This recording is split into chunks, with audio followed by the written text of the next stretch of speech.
નર્મદામાં જે પ્રકારે ચૈતર વસાવાએ સપાટો બોલાવ્યો છે અને હવે લોકો કહી રહ્યા છે, આદિવાસી કહી રહ્યા છે કે તે અમારા મસીહા છે અને મનસુખ વસાવાના રાજકારણ અને મનસુખ વસાવાને અને ભાજપને લઈને પણ આદિવાસી સમાજના લોકો શું કહી રહ્યા છે તે જ આપણે સંભળાવવું છે। વૈષ્ણવજન તો તેને કહીએ જે પીડ પરાઈ જાનાને રે। નમસ્કાર, આપ જોઈ રહ્યા છો નવજીવન ન્યૂઝ અને હું છું આપની સાથે તોફિક ગાંચી। નર્મદામાં જે પ્રકારે ચૈતર વસાવા અને મનસુખ વસાવા બંનેની પાર્ટીએ આ જિલ્લા પંચાયત તાલુકા પંચાયત જીતવા માટે એડી ચોટીનું જોર લગાવ્યું હતું। જો કે જિલ્લા પંચાયત ઐતિહાસિક રીતે આમ આદમી પાર્ટી કબજે કરે છે અને ત્યાંના લોકો પણ હવે જે પ્રકારે ચૈતર વસાવા લોકોના પ્રાણ પ્રશ્નો ઉઠાવી રહ્યા છે તે મામલે હવે તેમને મસીહા માની રહ્યા છે ને મનસુખ વસાવા ભારતીય જનતા પાર્ટીના નેતાઓને લઈને ત્યાંના લોકોનું શું કહેવું છે તેમના શબ્દો પણ સાંભળો। નર્મદા પણ બી ચાલી રહ્યો છે પણ આખા ગુજરાતમાં બી ચાલશે એમ ચૈતરભાઈ। કેમ ચાલે ચૈતરભાઈમાં એવું શું છે? ચૈતરભાઈ કારણ છે કે ચૈતરભાઈ ચાલે? એ તો ચૈતરભાઈ આખા અમારા આદિવાસી જ્યાં કામ હોય ત્યાં ચૈતરભાઈ આવી જાય એમ અમારા આદિવાસીનું। હા, બીજા નેતાઓ જે છે એ કોઈ આવતા નહીં। શું વાત કરો? અમારા બિતાડાથી કેનલ પાઇપલાઇન અંદરથી જીને એમાં કોઈ ભાજપને અમે કહેવા ગયા હતા, પ્રમુખ અમારા બિતાડા ગામના, એ કોઈ અમને સાથ નહીં આપ્યા। પછી તો પાણી એમ લઈ જાય, અમારા હુક્કુ ગામ છે અમારા બિતાડા, પાણી નહીં આવતું? ના પાણી નહીં આવતું। તમારા બાજુમાં તો નર્મદા છે, તો નર્મદા નદી એટલી મોટી ડેમ છે, તો ત્યાંથી અમને કઈ અમારા પાણી નહીં આપતા એ અમને। કેમ? તો ભાજપ વાળા કોઈ અમને એ કોઈ મદદ નહીં કરતા એ અમને। મદદ નહીં કરતા? હા, તો આપ વાળા કરશે લાગે તમને? કરશે, આ પાડા કરશે। ચૈતર વસાવાએ શું વચન આપ્યું તમને? ચૈતર વસાવા તો અમારા જે આદિવાસી પટ્ટામાં જે બધું કામ બાકી છે એ બધું કરવાનું છે ચૈતરભાઈ। કેટલા કામો થયા છે? કામો તો હજુ ચૈતરભાઈ તો હજુ 2-3 વર્ષ જેવો જ એમ ફરે એમ હજુ એ બધું અમારા આદિવાસીનું નામ બધું રોશન કરે છે। તો સાંસદ તો આક્ષેપ કરે છે કે ચૈતર વસાવા લોકોને ગેરમાર્ગે દોરે છે। કઈ લોકોને ગેરમાર્ગે નહીં દોરતા, અમારા આદિવાસીનું કોઈ કામ થતું જ નહીં પછી એટલે આ પબ્લિક બધી હવે આ પાર્ટીમાં જોડાવાનું લાગી ગયા છે। હાલ જોઈ શકો છો કે રોજ છે ભાજપ સામે એમનો કે ભાઈ એમને કામ નથી થતા।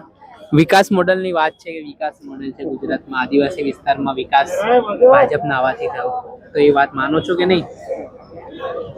તો ભાજપના આવવાથી વિકાસ થયો છે વિસ્તારમાં કે નથી? કઈ નથી થયો અમારા આદિવાસીનો તો કઈ નહીં? ના, સાંસદ તો બધું કહે છે આદિવાસીના છોકરા તો મહેનત મજૂરી જ કરે છે પણ અમારા મોટી બોમરીના ગ્રામ પંચાયતમાંથી પાઇપલાઇન જી તો હું અમારા પ્રમુખ સાહેબ બિતાડાનો એમને અમે કહેવા ગયા હતા કે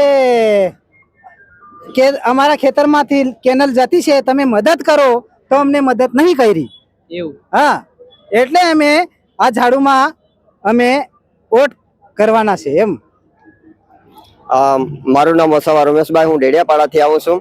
અત્યારે આમ જોવા જઈએ તો અત્યારે છેલ્લા 35 વર્ષથી ગુજરાતમાં ભાજપ સરકાર છે। મનસુખ વસાવા છેલ્લા 7 ટર્મથી ચૂંટાયેલા છે। અત્યારે અમે જોઈએ છે કે અમારા ડેડિયાપાડા તાલુકામાં એક પણ સારામાં સારી હોસ્પિટલ નથી અને એક પણ સારામાં સારી કોલેજ કે સ્કૂલ નથી। અત્યારે અમારે જે છોકરાને ભણાવવાને તો અમારે આગળ મોટી મોટી સિટીમાં જવું પડે। અમારે સારી હોસ્પિટલની સુવિધા લેવું હોય તો અમારે ભરૂચ, અંકલેશ્વર અને અમદાવાદ, વડોદરામાં જવું પડે છે। નર્મદા સિવિલ હોસ્પિટલ છે ને કે હા, સ્પેશિયલિસ્ટ? હા, સિવિલ હોસ્પિટલમાં પણ એટલી બધી કઈ સારી સુવિધા મળતી નથી। અમે અત્યારે ત્યાં અમારે ડેડિયાપાડાથી અમારે 20 કિલોમીટર અંદર છે, અમારે ત્યાં એક સારામાં સારી શું કહે કે 108 પણ આવતી નથી। હા, શું કહે કે અમારે રાહ જોઈને બેસવું પડે છે અને તે પણ અમારે ત્યાં આજુબાજુમાં ડેડિયાપાડાની જે હોસ્પિટલ છે ત્યાં રિફર કરવા દાખલ કરવું પડે છે। ત્યાં કોઈ સાધન નથી, વ્યવસ્થિત ડોક્ટર નથી, અનુભવી ડોક્ટરો પણ નથી અને અમારે કઈ સુવિધાની જરૂર હોય તો રાજપીપળામાં આવવું પડે છે। જો દર્દીને વધારે તકલીફ થઈ હોય તો રસ્તામાં પણ મરી જાય છે અને પ્રેગ્નેન્ટ બહેનો હોય એને દિલાવરી પણ અમારે બાજુ કઈ સુવિધા નથી। ભાજપના નેતાઓનો તો એવો દાવો છે કે વિકાસ છે આદિવાસી વિસ્તારોમાં ભાજપના આવ્યા બાદ થયો છે, પહેલા કઈ નહોતું આવું। હા, શું કહે કે સામાન્ય જનતા જુએ છે આદિવાસી વિસ્તારમાં શાનો વિકાસ થાય છે? અમારી જે સ્કૂલ છે ત્યાં સ્કૂલના ઓરડા છે ત્યાં શિક્ષકો નથી, શિક્ષકો છે ત્યાં સ્કૂલ નથી. અને અમારી બાજુ જે અત્યારે શું કે સરકાર એવું માને છે કે અત્યારે અમે જ્યાં રહીએ છીએ ત્યાં નેટવર્ક નથી, અમારા ગામમાં રસ્તો નથી, અમારા ગામમાં બસની પણ આજ દિન સુધી અમારા ગામમાં કોઈ બસ આવતી નથી.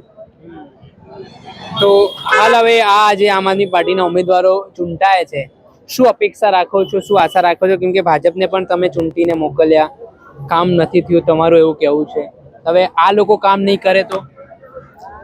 અમને વિશ્વાસ છે, અમારા જે ધારાસભ્ય છે શેતરભાઈ વસાવા અત્યારે છેલ્લા 2.5 થી 3 વર્ષ સુધી શું કે ધારાસભ્ય બન્યા છે. એમને સડકથી સંસદ સુધીના જે કઈ એને પ્રશ્નો ઉઠાવ્યા છે, અમારા જે આદિવાસીની મુશ્કેલી છે, અમારા આદિવાસી જ્યાં મુશ્કેલી છે ત્યાં આવીને ઉભા રહે છે. વિસ્તારના કામો કર્યા છે એમણે? આ વિસ્તારના જે કામો છે અત્યારે તો ભાજપ સરકાર છે, આપણે માટે આખી દુનિયા જુએ છે અને આખો દેશ જુએ છે. તો શું કે એક ધારાસભ્ય શું કરી શકે? જે અમારા પ્રશ્નો હતા સરકારમાં રજૂઆત કરે છે. પોલીસ પકડીને લઈ ગઈ હતી, જેલમાં રાખ્યા હતા, ડેડિયાપાડા ઉપર આવા પર પ્રતિબંધ છે, તો ત્યાંની સમસ્યા ત્યાંના લોકોની કઈ રીતે સોલ્વ થઈ રહી છે? તો આવતા નથી. જે અત્યારે અમારો જે વિસ્તાર છે ડેડિયાપાડા તાલુકો છે ત્યાં અમારા શેતર સાહેબે બધા આખા જે ગામો છે અમારા વિસ્તારમાં છે બધાને જે કાર્યકર છે એના શેતરભાઈ જેવા શેતર સાહેબ જેવા જ કાર્યકરો ઉભા કર્યા છે. એમના કામ અમારા કાર્યકરો કરે છે. એવું છે? હા. અને અત્યારે અમારા ડેડિયાપાડા તાલુકામાં પૂર્ણ બહુમતી છે, તાલુકા પંચાયત બની છે, હવે જિલ્લા પંચાયત બની છે. અને એ લોકો સાહેબને ગમે તેટલી તવડી પાર કરશે પણ એમનું કામ એ લોકો કરશે, એ અમને પરિપૂર્ણ વિશ્વાસ છે. સાંભળવા મળે છે કે ભાજપ દબાણ કરે છે એમને પોતામાં જોડવામાં, તો જો ચૈતર વસાવા ભાજપમાં જોડાઈ જાય તો? અત્યારે તો અમને વિશ્વાસ છે કે અમારા સાહેબ અત્યારે કોઈ જાય, કારણ કે અત્યારે એમને શું કહે કે એટલી મોટી પીઠબળ મળી છે. એના તમે આ બાજુ આખી પબ્લિક જુઓ છો એના લીધે આવી છે. અને અત્યારે જો કોઈ પ્રોગ્રામ કરવાનું હોય અને અત્યારે કોઈ શું કહે કે અત્યારે વડાપ્રધાન જે આવી ગયા હોય તો અમારા ડેડિયાપાડામાં આટલી પબ્લિક ભેગી ના થાય. ના થાય. વચ્ચે આવ્યા હતા વડાપ્રધાન? નહીં. અત્યારે અમે કાર્યક્રમ કર્યો હતો જ્યારે વડાપ્રધાન ડેડિયાપાડામાં આવી તો અમે જે વિશ્વ આદિવાસી દિવસ લોકપ્રિય છે, મેં તો એવું સાંભળ્યું. વડાપ્રધાન ભલે લોકપ્રિય હોય પણ અમારે આદિવાસી માટે અમને નહીં ખબર કે આટલા બધા શેતર સાહેબ જેટલા અમારા આદિવાસી માટે. એમાં તો તમારા ચૈતર વસાવા પર એવા આરોપ કરે છે ભાજપ વાળા કે તો ગેરમાર્ગે દોરે છે, લોકોને, યુવાનોને ઉશ્કેરી રહ્યા છે. પણ કેવી રીતે યુવાનોને ઉશ્કેરે? યુવાને જે અત્યારે શિક્ષણ માટે છે એને શિષ્યવૃત્તિ નથી મળતી તો એમને ત્યાં દિલ્હી ગાંધીનગર વિધાનસભામાં યુવાનો માટે એને અવાજ ઉઠાવ્યો હતો, તો કેવી રીતે ગેરમાર્ગે દોરે છે? એ તો શું કે આદિવાસી માટે એની સંસ્કૃતિ બચાવવાની, જંગલ જમીન બચાવવાની અને એ બધું કામ કરે છે. તમે કહો છો નહીં જાય? મેં તો ઘણા બધા નેતાઓ જોયા છે કે જે પાર્ટીમાં રહ્યા ને પછી કોઈક ને કોઈક એવી પરિસ્થિતિ નિર્માણ પામી કે ભાજપમાં જોડાઈ ગયા. હા, વાત તો બરાબર છે સર. શું માનો છો તમે? હા, સાહેબ આવેલા છે એટલે સારું જ છે. કોઈ બી આ કેટલા વર્ષ થઈ, 35 વર્ષ થઈ ગયેલા, ગામમાં રસ્તો નથી સારો. ડેડિયાપાડા તાલુકામાં વલગામનો 6 ચોકડીનો એક હમણાં સુધી રસ્તો. પેલા પાડાઓને તો આવું કહે છે કે આ તો ઠગ લોકો. આથી ઠગ લોકો છે, આ ઠગ લોકો છે ને ભાજપના બધા કાર્યકર્તા તેવા છે બધા. ક્યાંથી ઉતા છે અહીંયા? નથી કામ કરતા. હમણાં કામ કર્યું છે? પેલું પાણી બી નથી આવતું. મૂકી ગયેલા એક દિવસ ચાલુ થયેલું ત્યાંથી બંધ છે બધું પાણી. એ તો કે નર્મદામાં વિકાસની ગંગા વહી રહી છે. નથી વહી રહેલી. નથી વહેતી? નથી. કામ નથી થતું. થતું. તમે આમ આદમી પાર્ટીના કાર્યકર છો એટલે કહી રહ્યા ના, કાર્યકર્તા નથી હું. હું આદમી સામાન્ય માણસ છું, પણ એમાં જોડાવવું પડે ને અમને. કોઈ કામ નહીં થાય તો પછી તમારા ધારાસભ્ય પર કેસ પણ કર્યો, હત્યાના પ્રયાસ. કોઈ બી કેસ મૂકી દે. કોઈની તાકાત નથી લડવાનું અમારા આગળ. એમ? હવે કલેક્ટર બી ઉભો કરી દો ને, એને બી મારી નાખીએ અમે. કેમ? કામ જ નથી થતા પછી તો બીજાને લાવવું પડે ને. કામ નથી થઈ. હા, શું કામ બાકી છે કરાવવા? કામ બીજાને કોઈ નથી જોઈતું. પાણી રસ્તા બીજા લોકો, બધા લોકો આજ માંગે છે. કોઈ બીજું કોઈના પાસે પૈસા નથી માંગતા. પણ આટલું તો સારું જોવું જોઈએ ગામમાં. પાણી અને રોડ હા, રસ્તા. બીજું કોઈ માંગે છે લોકો, કોઈ જ વસ્તુ નથી માંગતા. એટલું બી નથી થતું એનાથી. આ 35 વર્ષ થઈ ગયા. વિકાસ મોડેલ કઈ? હવે શું કહેવાનું? હવે કેવડિયા સ્ટેચ્યુ ઓફ યુનિટી બનાવી. હા, તો બધા આદિવાસી ને મારી નાખવાના છે એનો પ્લાન. એમ? હા, ભાજપ વાળાનો એમણે બધા કીધું કે યુવાનો માટે રોજગારી ઊભી કરી છે. ક્યાંથી જો બધા પેલી બાજુના જ માણસો છે હા કાન નાખીને મૂકે છે તમારા લોકો નહીં ક્યાંથી આપવાના અમારે લોકોને નહીં અપાય તો શું કરે છે પછી અહીંયા તો કે આદિવાસી સમાજના યુવાનો માટે રોજગારી માટે બનાય છે આ નથી મળતી નથી મળતી. હા નથી મળતી જે રીતે આપ જોઈ શકો છો કે લોકોનો રોષ જે ભભૂકી ઉઠ્યો છે કે વિકાસ જ નથી થતો તો અમે પછી ના છૂટકે અમને વિકલ્પ તરીકે જોવું પડે છે. બીજા યુવાનો છે. હા હલો હાજી બોલો બોલો. કે આ કોન્ટ્રાક્ટ પદ્ધતિ છે ને હાજી એ અમે દૂર કરીને રહીશું.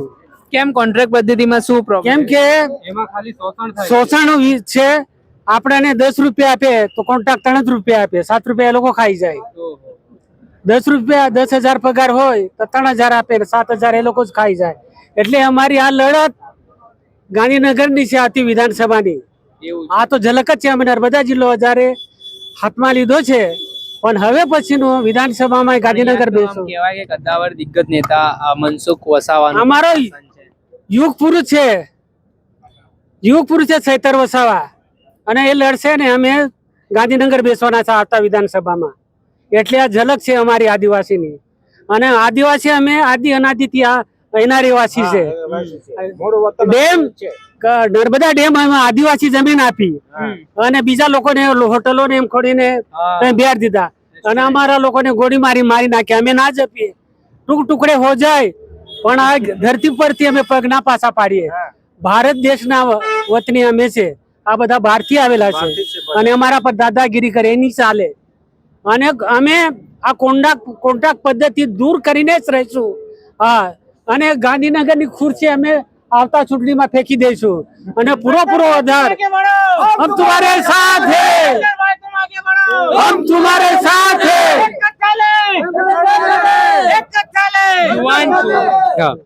શિક્ષણને લઈને પહેલા હું પૂછીશ અહીંયા શું વ્યવસ્થા છે, કેમ કે યુવાનોને ક્યાં જવું પડે છે? અમારા નર્મદા જિલ્લામાં શિક્ષણની કોઈ વ્યવસ્થા નહીં, પ્રાથમિક શિક્ષણ જ નહીં સારી રીતે મળી રહેતું. અને ડુંગરાળ વિસ્તારોમાં તો ટીચરો રહેતા જ નહીં. એક સ્કૂલમાં માંડ એક ટીચર હોય, અમુકમાં તો રહેતાય નહીં. અને શિક્ષણ માટે અમારે બી બહાર જવું પડતું છે.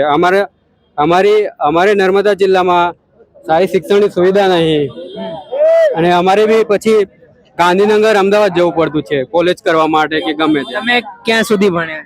મારે ડિપ્લોમા છે શામાં? ઇલેક્ટ્રિકલમાં. તો ક્યાં ભણવા જાવ છો? મેં પાટણ ભણતો હતો, પાટણ પતાવ્યો ડિપ્લોમા. અચ્છા. હા. તો હાલ જે સ્થિતિ નિર્માણ પામી છે, અહીંયા એક તરફ વિકાસ મોડેલના વાતો થાય છે, બીજી તરફ યુવાનો માટે અહીંયા રોજગારી નથી.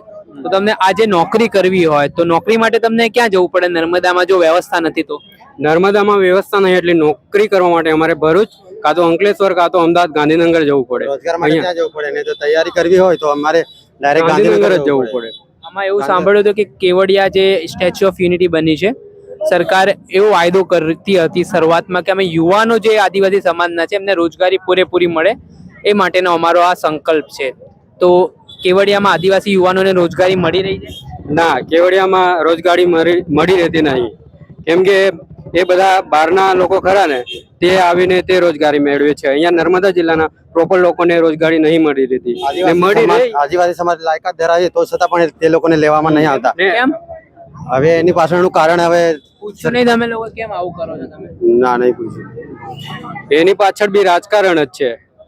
બાકી ભણેલા એજ્યુકેટેડ થી માંડીને બધા જ છે નર્મદા વિચારતી જિલ્લામાં. નહીં કે આદિવાસી સમાજ આગળ આવે ને આગળ વધે, એ જ કારણે નહીં લેતા હોય ને. વડાપ્રધાન તો અહીંયા આવ્યા હતા ને કહેતા હતા કે હું તો આદિવાસી સમાજના યુવાનોના વિકાસ માટે અહીંયાથી સંકલ્પ લઈને જઈ રહ્યો છું કે એમનો વિકાસ થાય. યુવાનો વિકાસ એજ્યુકેશન સારું મળે તો જ વિકાસ થવાનો છે, બાકી નહીં થાય વિકાસ. જ્યાં સુધી એજ્યુકેશનનો પ્રાથમિક સુધારો નહીં થાય નર્મદા જિલ્લામાં, ત્યાં સુધી યુવાનોનો વિકાસ નહીં થાય. શું લાગે જિલ્લા પંચાયત આવી છે આમ આદમી પાર્ટીની, તો ઘણું કંઈક ફેરફાર લાગે તમને? હવે બોડી બેસે પછી સૈતરભાઈ છે ત્યાં સુધી તો લાગે જ છે કે યુવાનો માટે લડે છે. હવે અમે પરિવર્તન લાવશું. અમારા જે છે સૈતર સાહેબ છે, જેમને અમને વિધાનસભા સુધી પહોંચાડેલા છે, હજુ અમે વિચારીશું આગળ સાંસદ સુધી અમે પહોંચાડીશું અને વધે ત્યાં સુધી લોકોના દિલમાં રાજ કરી લોકોની સમસ્યાઓનું નિરાકરણ લાવે છે. અને બીજા સાંસદ છે, નેતાઓ છે, મંત્રી છે, નથી લઈ શકતા. એ તો હવે એ નહીં લઈ શકતા અને એ જે સમાજ માટે બોલે પણ છે પણ એમનું જે બોલે છે ત્યાં કોઈ સાંભળવા તૈયાર નહીં. અત્યાર સુધી જે પણ વાત કરે છે સમાજ માટે તે ત્યાં ને ત્યાં કાગળ પર જ રહી જાય છે. આગળ કોઈ વાત જ નહીં આવતી, એનું નિરાકરણ પણ નહીં આવી. મેડિકલ વ્યવસ્થા ને એવું કશું નથી. મેડિકલ સાગબારા, ડેડિયાપાડા ને અમારા નર્મદા જિલ્લામાં બી જે હોસ્પિટલ છે એમાં બી શરદી, ખાંસી, તાવ સિવાય બીજી કોઈ મેડિકલ સારવાર થતી જ નહીં, ખાલી નામનું જ છે. કઈ બી પ્રોબ્લેમ હોય ઓપરેશન રીતનું તો અમારે બરોડા સુધી જવું પડે છે. આ બાજુ સાગબારા થી અહીંયા રાજપીપળા આવે, રાજપીપળા થી ડાયરેક્ટ રિફર કરે બરોડા. હોસ્પિટાલિટી ની વ્યવસ્થાઓ જેવી કોઈ વ્યવસ્થા ના છે પણ હવે એમાં એટલી બધી સગવડ નહીં, પૂરતા મશીનો નહીં, પૂરતા ડોક્ટરો નહીં. બસ તાવ ને થોડી ઘણી ટ્રીટમેન્ટ આપીને પછી ડાયરેક્ટ રેફર કરી દે બરોડા. એટલે આ બાજુથી પબ્લિક આવતા ત્યાં બરોડા પહોંચતા 2 કલાક નીકળી જવાના. પછી માણસ તો મૃત્યુ જ પામે, પછી ક્યાં જવાનો હતો ઇમરજન્સી હોય તો.